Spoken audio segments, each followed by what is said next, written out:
Now, dear students, moving further and learning about different calculator tools in the KiCad. Now we are going to study a few of the few of the tabs that are just related, that are not actually the calculator tools, but actually just recall of different concepts. Like we have studied regarding the E series resistance in the resistor calculator tool, and now in this section we have that table of E series resistor. As you already know, the E series is a system of preferred numbers derived for using electronic component. These consist of E3, E6 and so on to E192 series, where the number after E designates the quantity of logarithmic value steps per decade. Although you know that it is theoretically not possible to produce components of any value. In practice, the need for inventory simplification has led the industry to settle on the E series for even resistors, for capacitors, inductors and xenodiode.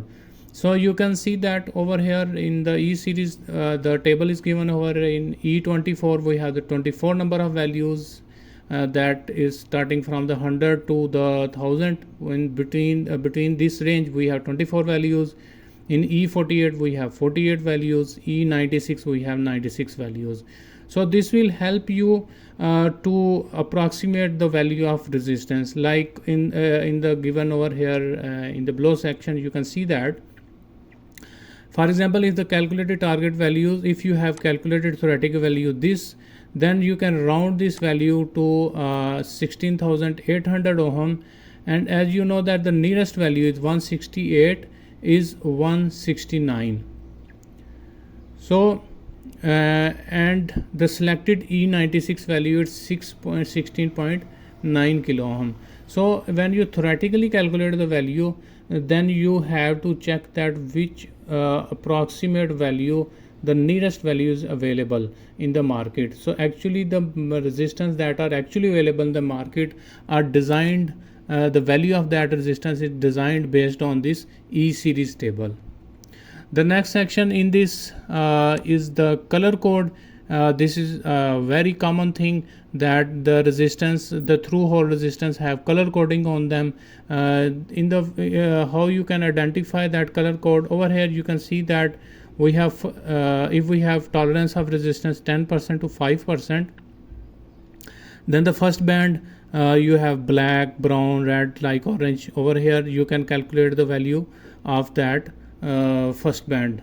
Then in the second band, you against that color you will get the value. Then third band you will get the value. These value will be as it is, you will write these digits. Then in the fourth band, that is actually the multiplier. Let's say the first band has a red color, that then you will write the note it down as 2. Then the second band has, let's say, green color, then you will write it as 5. And if the third band has again red color, then the value will be 252. And in the fourth band, let's say it's the 10, it's this brown one, that is the 10, then you can say 252 into 10, that will be 2520 ohm resistance. So in this way you can calculate the resistance of using this color code table.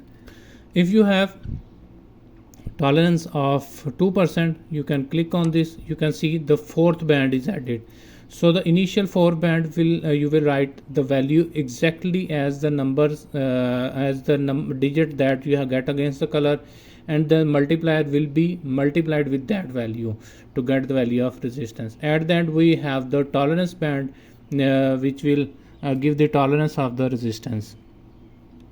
The next is the board class. In the board class there are the minimum values that are given for different 6 classes of the board, that what should be the minimum line width, minimum clearance, VR diameter drill, plated pad diameter and drill, non-plated pad diameter drill size.